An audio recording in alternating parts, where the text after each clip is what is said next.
Throughout history, human beings have wrestled with questions of mortality and survival, but few thought experiments are as haunting as imagining the end of our entire species. What would it mean to be the last person alive, the sole survivor of humanity's long and intricate story? This scenario forces us to reflect not only on our individual fears, but also on the collective meaning of civilization itself. We live our lives in constant relation to others, in families, friendships, communities, and societies. Without these, would existence lose its foundation, or would a new kind of meaning emerge in solitude? Philosophers and writers have long been fascinated by this theme. From ancient myths of destruction and renewal to Mary Shelley's 19th-century novel, The Last Man, the idea of humanity's disappearance has provoked both terror and curiosity. Even in modern times, post-apocalyptic stories echo with the same question. What becomes of human identity when there are no other humans to confirm or challenge it? To ponder this is to examine the very core of what makes us human. The thought experiment also raises practical and existential concerns. On a practical level, survival would mean navigating a silent world, gathering food, protecting against the elements, and adapting to the gradual decay of cities and technologies. But at a deeper level, the survivor would face the psychological burden of isolation, carrying the knowledge that no other human being exists anywhere on Earth. This silence is not merely external, it would echo inside the mind, shaping thought, memory, and imagination. Yet within this darkness lies another possibility. Could the last person alive find meaning in creation, reflection, or a relationship with the natural world? Could solitude itself be a teacher, showing us that even when human company is gone, life still demands dignity, responsibility, and purpose? These are not only questions about the end of time, but also about the lives we live now. By confronting the ultimate loneliness, we learn to appreciate the presence of others and the fragile web of connection that gives life its richness. This episode will explore the philosophical, psychological, and literary dimensions of humanity's imagined end. It will invite us to consider whether meaning is possible in absolute solitude, what role memory and legacy play when there are no descendants, and how stories of extinction reveal our hidden anxieties about existence. Most of all, it will ask us to see the scenario not as distant fantasy, but as a lens for understanding the values, relationships, and responsibilities that shape our lives today. Imagine waking up one morning to find yourself the last person alive.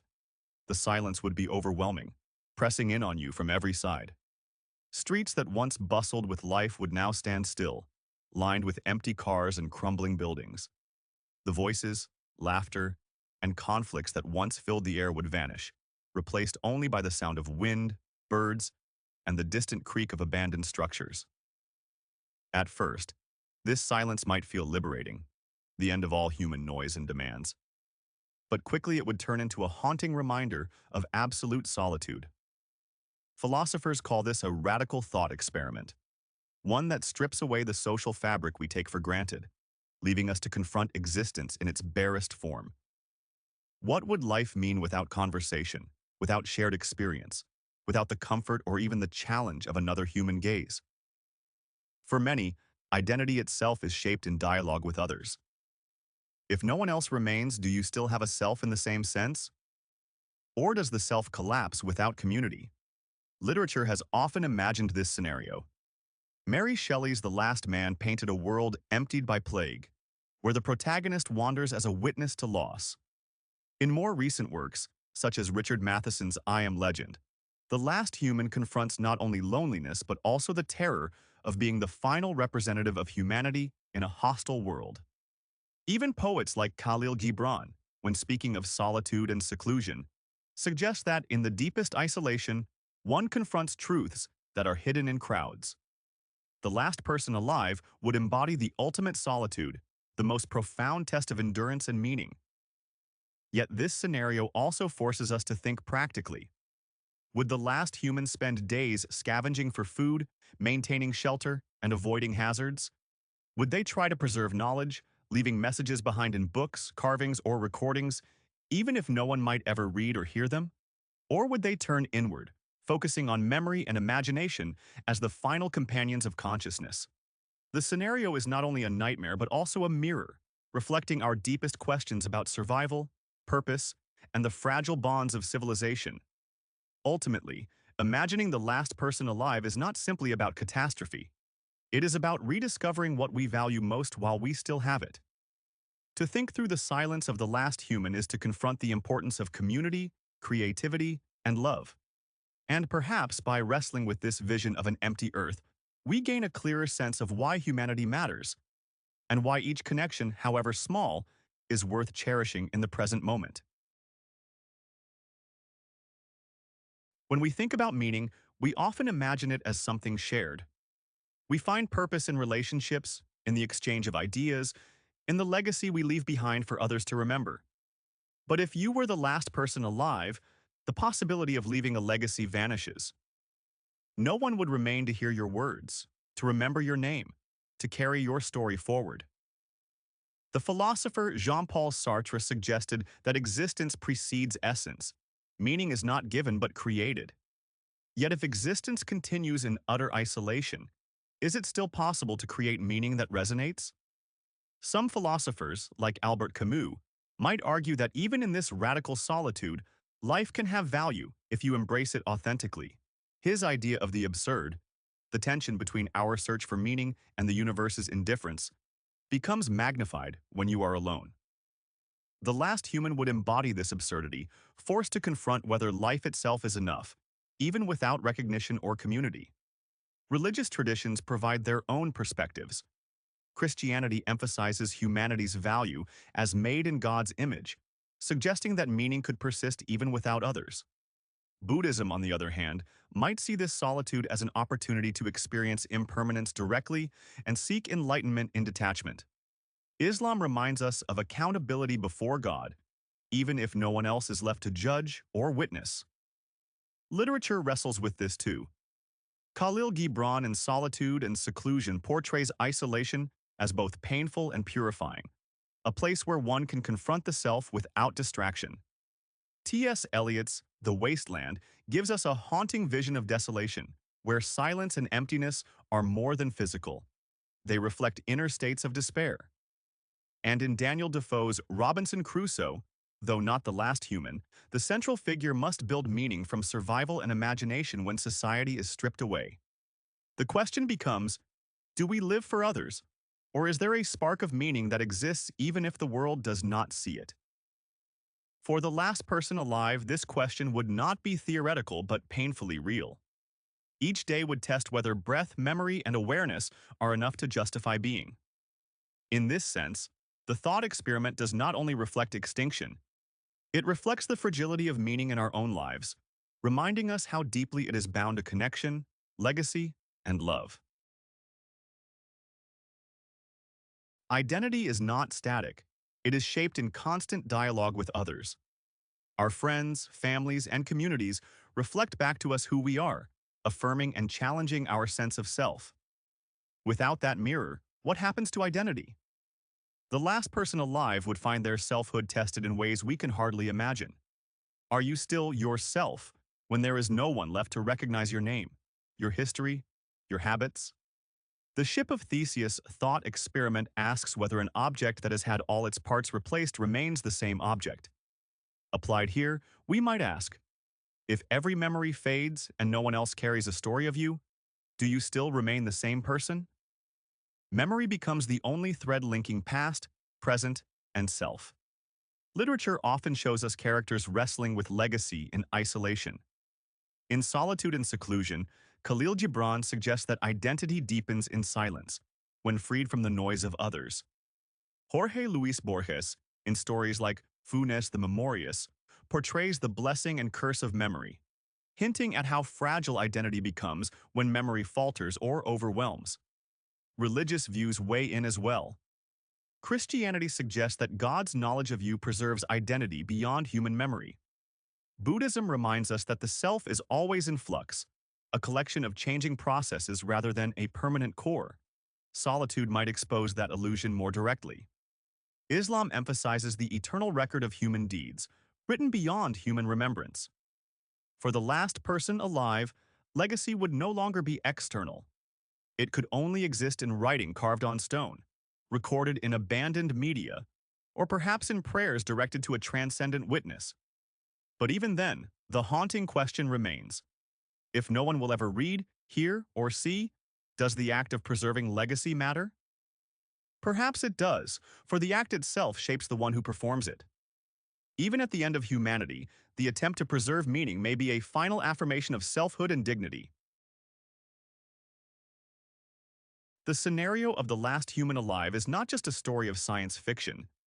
It is a mirror for some of humanity's deepest philosophical and religious questions. In Christianity, the value of a human being is not contingent on others, but is rooted in divine recognition. Even if one person remains, their life is precious in the sight of God. This suggests that meaning could persist beyond community, grounded in an eternal perspective. In Buddhism, solitude could be seen as the ultimate confrontation with impermanence. The last human, alone with awareness, would see directly how everything that arises eventually passes away. Islam emphasizes stewardship and accountability, reminding us that even in isolation, a human is never beyond the gaze of God, and their actions still matter in the cosmic balance. Philosophers, however, often interpret this differently. Camus might see the last person alive as a figure confronting the absurd, searching for meaning in a silence that never answers back. Heidegger might suggest that such solitude throws us into the most profound awareness of being itself, stripped of distraction. Simone de Beauvoir would remind us that freedom is relational. Without others, freedom becomes both absolute and unbearably empty. Literature enriches this conversation. Mary Shelley's The Last Man imagines the spiritual weight of watching humanity vanish. Samuel Beckett's plays like Endgame portray characters trapped in desolation, clinging to words as a way of resisting meaninglessness. And again, Kahlil Gibran reminds us that solitude, while painful, is a path towards self-discovery and truth. For the last human alive, these perspectives offer competing answers. Some suggest meaning endures because it is grounded in the eternal. Others say it collapses without community. And still others see it as something one must stubbornly create in the face of silence. What unites them all is the recognition that solitude magnifies the essential human struggle, to live authentically in the face of fragility, mortality, and the unknown. Literature has long been fascinated with the idea of the last human alive. These stories serve as both cautionary tales and meditations on solitude. Mary Shelley's The Last Man imagined a world depopulated by plague, where one figure wanders the ruins as both survivor and mourner. Richard Matheson's I Am Legend turns the last human into a figure of terror and alienation, confronting monsters while realizing he himself has become a relic. In post-apocalyptic works, from Cormac McCarthy's The Road to Emily St. John Mandel's Station 11, even when not literally the last person, characters live with the weight of being among the final remnants of humanity. Kahlil Gibran's reflections in Solitude and Seclusion frame isolation as a paradox, both a burden and an opening into deeper truths. This resonates with the last human scenario, where solitude is not chosen but imposed, and yet it forces an encounter with selfhood beyond distraction. Other writers like T.S. Eliot in The Wasteland capture the spiritual emptiness of desolate landscapes, making the silence itself into a character. What do these stories reveal? They suggest that imagining the last human is less about predicting the future than about reflecting on the present. These tales reveal our anxieties about technology, plague, war, and environmental collapse. But they also reveal our longing for connection, our fear of being forgotten, and our hope that meaning persists even at the edge of extinction. In literature, the last human often becomes a mirror for us. Their struggles remind us of the fragile foundations of our own communities, the preciousness of companionship, and the silent question of what will remain after we are gone. By engaging with these stories, we are not preparing for apocalypse, but confronting what makes us human: memory, love, and the will to endure. To imagine being the last person alive is also to imagine the psychological weight of absolute solitude. Human beings are social creatures. Our brains are wired for connection, conversation, and shared attention. Without these, isolation can become unbearable. Modern psychology has shown that long-term solitude can lead to anxiety, depression, hallucinations, and cognitive decline. In experiments where subjects are deprived of social contact, the mind begins to create companions through imagination, filling the void with voices, patterns, and illusions. For the last human alive, these coping mechanisms might be the only way to sustain sanity. But solitude can also create a strange clarity. Mystics across traditions have sought isolation to encounter truth beyond the noise of society. Christian hermits in the desert, Buddhist monks in meditation, and Sufi mystics in retreat have all discovered that silence can deepen awareness and expand consciousness. The difference, however, is choice. Chosen solitude can enrich the soul. Imposed solitude can feel like a crushing prison. Literature echoes this duality. Robinson Crusoe imagined companionship into existence, creating rituals of survival to preserve his humanity. Beckett's Endgame showed the mind clinging desperately to words and routines in a decaying world. And Gibran suggested that solitude uncovers hidden truths, though he did not imagine solitude so absolute as being the last person alive. For the last human, psychology and philosophy collide. Would the mind invent companions, voices, imagined figures, even gods, to fill the silence? Would dreams become more vivid than waking life? Would memory serve as a lifeline, replaying conversations and stories as if they were still alive? Perhaps. Or perhaps the mind would fracture under the strain. This slide invites us to consider not only the fragility of the human psyche, but also its resilience, the astonishing ways in which the mind strives to endure, even when utterly alone. Being the last human alive is not only a philosophical problem, but also a practical one. Every aspect of daily life becomes a challenge when there are no others to assist, guide, or share resources. Food must be found, water purified, and shelter maintained, all without any communal infrastructure or societal support. The last human would need to rely entirely on ingenuity, resilience, and adaptability. Cities, once centers of life and activity, would become dangerous labyrinths of decay and hazards. Abandoned machinery, rotting food, and collapsing structures would require careful navigation. But survival is only part of the equation. Beyond meeting basic needs, the last human must address mental health, motivation, and the structure of days. Without social norms or expectations, time may stretch indefinitely, blending past, present, and future. Rituals and routines could help maintain sanity, whether simple acts like cleaning, journaling, or naming landmarks in the environment. Literature offers clues. Robinson Crusoe established a calendar, a routine, and rituals to maintain a sense of purpose in isolation. Cormac McCarthy's The Road shows a similar focus on small tasks, each imbued with meaning in a desolate world. Religious perspectives provide additional guidance. Christianity emphasizes prayer, worship, and reflection as ways to structure life and maintain purpose even in solitude. Buddhism encourages mindfulness and meditation, fostering awareness of each passing moment. Islam reminds us that daily acts, even when unseen by others, carry spiritual weight and merit. Philosophers like Aristotle might suggest that cultivating virtue remains valuable, even if there are no witnesses, because character is formed by action, not by audience. Ultimately, survival for the last human is not only about prolonging life, but also preserving dignity, identity, and meaning. Every decision, from where to sleep to whether to plant a garden, becomes a test of judgment and resilience. Life becomes both simpler in logistics and infinitely more complex in psychological and moral dimensions. The daily rhythms of food, safety, and reflection would form the backbone of existence, a delicate scaffolding in a world emptied of others. Emotional burdens for the last human alive would be immense.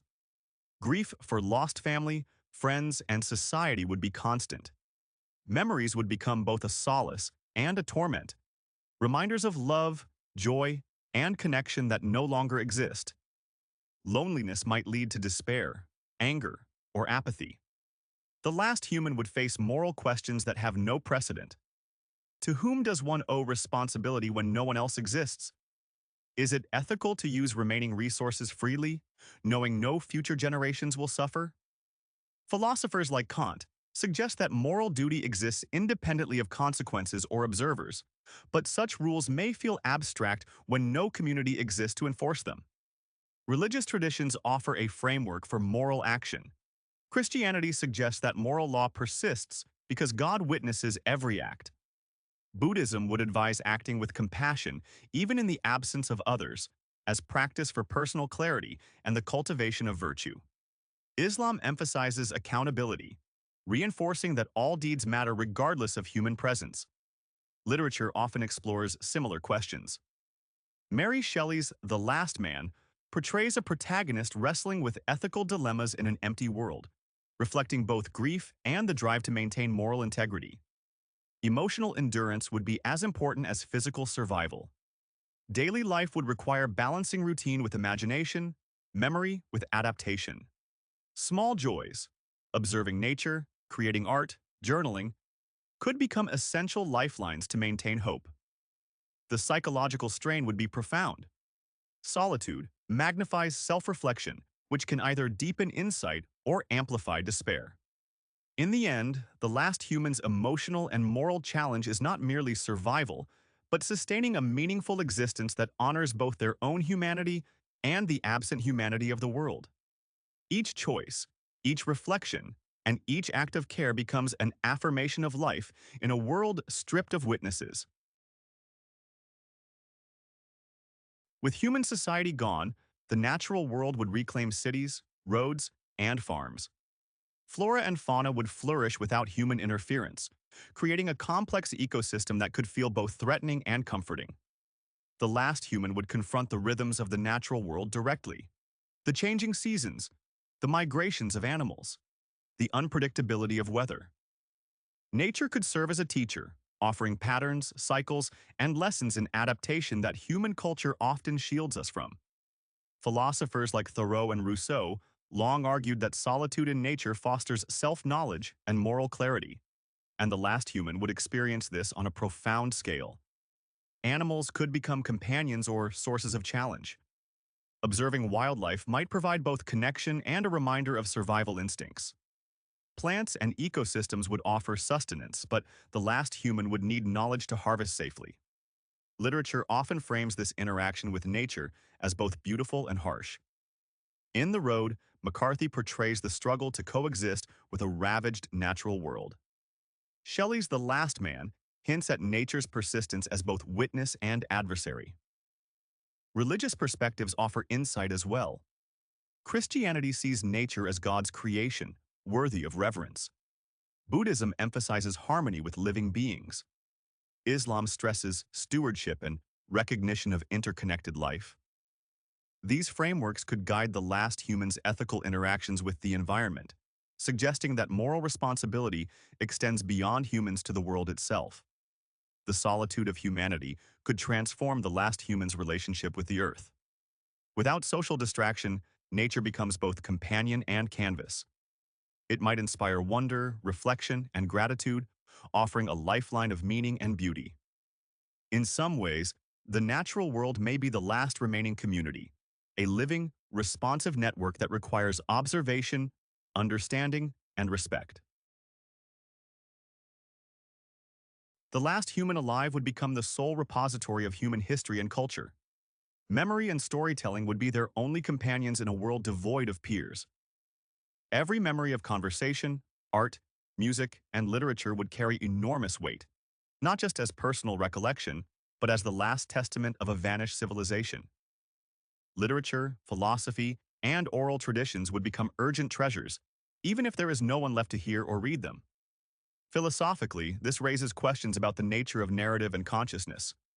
Are stories meaningful only when shared, or do they hold intrinsic value?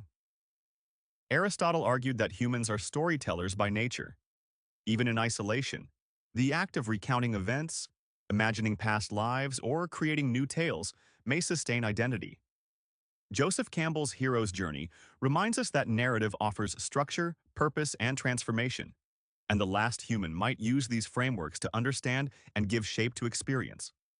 Religious parables could serve a similar role, offering guidance, ethical reflection, and spiritual resonance even without a congregation. Christianity, Buddhism, and Islam all offer stories that convey moral and existential truths, which the last human could reflect upon for wisdom and consolation. Literary examples, Kahlil Gibran's Solitude and Seclusion, Mary Shelley's The Last Man, and McCarthy's The Road, reinforce the power of narrative to structure consciousness and give meaning even in solitude. Memory and storytelling would not be merely entertainment but survival tools for identity, sanity, and purpose. Writing journals, recording events, or mentally rehearsing histories would allow the last human to preserve a sense of continuity. Even when future readers are absent, the act of narrating the past affirms the value of what once existed. In this way, stories and memories become sacred, forming a bridge between the vanished world and the human who remains. Ethical reflection becomes intensified when the last human alive exists without any observers. Philosophers have long debated whether morality requires an audience or is grounded in reason itself. Kant would argue that duty and moral law exist independently of social recognition. One acts rightly because it is right, not because it is seen. Yet in solitude, moral practice becomes both abstract and urgent. There is no social reinforcement, no legal structure, no accountability beyond conscience or divine observation. Religious perspectives offer guidance. Christianity emphasizes that God's gaze upholds moral responsibility even when human witnesses are absent. Buddhism encourages mindfulness and compassion, suggesting that ethical action has intrinsic value even when unobserved. Islam teaches that every act is recorded and meaningful, reinforcing the idea that morality transcends human presence. Literature and philosophy together suggest that ethics in isolation test the deepest aspects of human character. Mary Shelley's protagonist in The Last Man often struggles with choices where there is no society to guide or reward him, revealing that true ethical judgment emerges under extreme circumstances. Kahlil Gibran's reflections in Solitude and Seclusion emphasize that solitude can reveal both virtue and vice in ways ordinary life cannot. The last human would face questions of resource use, interaction with nature, and self-care framed by ethical reasoning. Is it permissible to take life to survive? How should one treat the environment as a moral agent? These are not hypothetical questions for them. They are existential imperatives. Solitude magnifies ethical dilemmas, stripping away excuses and distractions. In the absence of society, the human conscience becomes both judge and witness, offering a profound test of integrity and moral courage. In absolute solitude, creativity may become both necessity and salvation. With no audience to applaud, no peers to critique, and no society to recognize achievement, the last human must create for the sake of experience itself. Art, music, writing, and even scientific observation could provide purpose, structure, and mental stimulation. The act of creation affirms existence, transforming monotony into engagement. Philosophers have argued that the process of making is itself a form of self-realization. Aristotle saw activity and cultivation of the intellect as essential to human flourishing. Here, the last human's creativity could sustain life in ways mere survival cannot. Literature portrays similar dynamics. In The Last Man, Mary Shelley's protagonist reflects on human accomplishments in a depopulated world, recognizing that preservation of knowledge and art is a moral act. Kahlil Gibran, in Solitude and Seclusion, highlights that creation in solitude can unlock insights inaccessible in the crowded world. Even post-apocalyptic fiction, such as McCarthy's The Road, suggests that creativity is essential for mental endurance. A journal, a carved figure, or a song becomes a lifeline. Religious perspectives also value creation. Christianity sees art and expression as reflections of divine image. Buddhism emphasizes mindfulness and skillful action, even in small acts of creation. Islam encourages beauty and balance in all deeds, suggesting that creation has spiritual significance beyond human observation. For the last human, the challenge is to balance creation with reflection, survival, and morality. Every artistic act could be a meditation on existence itself, proof that life persists, that consciousness continues to engage with the world meaningfully. In solitude, creativity becomes both companion and witness, sustaining identity, morality, and hope. Prolonged solitude forces profound reflection. Without the distractions of society, the last human has nothing but themselves and the world to confront. Every thought becomes more vivid, every memory more acute, every decision weighted with responsibility. Philosophers have long suggested that reflection is the path to self-knowledge. Socrates famously stated that the unexamined life is not worth living. Here, in total solitude, examination is not optional, it is survival. Religious traditions echo this principle. Christian hermits retreat to the desert to seek spiritual clarity. Buddhist monks meditate to understand impermanence and the nature of self. Sufi mystics pursue inner purification in isolation. In this extreme scenario, the last human embodies all these practices by necessity. The silence becomes a teacher, the environment a mirror, and the mind a canvas of contemplation. Literary examples reinforce this theme. Mary Shelley's The Last Man explores the psychological and spiritual insights gained through loss. Kahlil Gibran in Solitude and Seclusion emphasizes that deep reflection is possible when the distractions of society are removed. Even Beckett's works, while more tragic, illustrate the ways extreme isolation magnifies existential questions. Through reflection, the last human confronts mortality, purpose, and identity. Questions of ethics, creativity, memory, and meaning converge, offering lessons that might otherwise be overlooked. The mind is forced to adapt, grow, and find resilience in the absence of human company. Solitude becomes both crucible and classroom, a setting where insight and wisdom are earned through endurance and attention. Ultimately, the last human's inner journey becomes as vast and meaningful as the world they inhabit, offering a meditation on what it means to live fully, even alone. This slide presents a curated selection of resources to explore the themes we have discussed in this video in greater depth. Books like Mary Shelley's The Last Man provide a fictional yet profoundly philosophical exploration of human extinction and the experience of solitary survival, blending ethical dilemmas, emotional depth, and societal reflection. Kahlil Gibran's Solitude and Seclusion examines the spiritual and psychological dimensions of isolation, emphasizing the transformative potential of being alone with oneself. Cormac McCarthy's The Road presents a haunting vision of survival and human endurance, highlighting ethical choices and the persistence of hope in a desolate world. Richard Matheson's I Am Legend similarly explores the intersection of fear, solitude, and moral responsibility, offering insights into psychological adaptation when humanity disappears. Philosophical works, such as Marcus Aurelius's Meditations and Heidegger's Being and Time, offer frameworks for reflection, self-knowledge, and ethical responsibility, encouraging readers to consider what it means to live authentically, even without an audience. Viktor Frankl's Man's Search for Meaning illuminates the human capacity to find purpose in extreme adversity, emphasizing the importance of personal choice and inner resilience.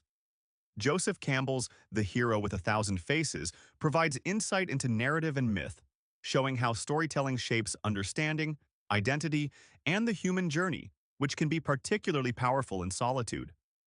Podcasts such as Philosophize This offer accessible discussions on existential philosophy, ethics, and the human condition, while Big Picture Science explores the interplay between science, human curiosity, and survival in extraordinary circumstances. The startup podcast, Post-apocalyptic thought experiments invites listeners to consider modern interpretations of extreme isolation and ethical dilemmas in a rapidly changing world. Websites like the Stanford Encyclopedia of Philosophy provide rigorously researched articles on morality, identity, and existential questions, offering both academic depth and clarity. Brain pickings and open culture are excellent for exploring literature, philosophy, and cultural commentary in ways that are engaging, insightful, and thought-provoking. Together, these resources provide multiple lenses, literary, philosophical, psychological, and spiritual, for understanding solitude, human resilience, creativity, and moral responsibility. Engaging with these books, podcasts, and websites allows viewers to expand their exploration of what it means to exist in extreme isolation, to reflect on the human experience, and to consider the ethical, emotional, and creative dimensions of life without society. They help us understand the lessons of solitude, the importance of narrative, and the ways in which memory and reflection sustain meaning. Studying these works also highlights how human beings have historically grappled with questions of existence, morality, identity, and purpose. Lessons that remain relevant even when imagining the ultimate solitude of humanity. By consulting these resources, viewers can deepen both their intellectual and personal engagement with the themes presented, cultivating a richer understanding of what it means to be human, alone, or in community. The exploration of being the last human alive forces us to confront the most fundamental aspects of existence: identity, meaning, morality, and purpose. Through literature, philosophy, and religion, we see that solitude can illuminate both the fragility and resilience of the human spirit. Memory and storytelling, creativity, reflection, and ethical reasoning become the tools through which life continues to have significance, even without witnesses. The scenario invites us to reflect on our current lives, the relationships we build, the communities we nurture, the knowledge we preserve, and the values we practice. Solitude magnifies what is essential. It teaches us the importance of empathy, responsibility, and attention. It reminds us that even the smallest acts of kindness, creation, or reflection matter because they sustain identity and meaning. While the last human scenario is hypothetical, it is also a mirror, showing us what it means to be human in ordinary life. Life is defined not only by survival, but by the connections we form, the wisdom we cultivate, and the beauty we create. By considering extreme isolation, we come to appreciate the social, ethical, and spiritual dimensions of existence that we often take for granted. Ultimately, resilience, reflection, and purpose endure, even in solitude. The last human alive may have no audience, no society, and no successors. Yet life remains meaningful because consciousness, choice, and creativity persist. By examining this ultimate loneliness, we are reminded to value connection, to seek understanding, and to act with integrity while we still share the world with others. The lessons of solitude illuminate the paths of life, meaning, and humanity itself.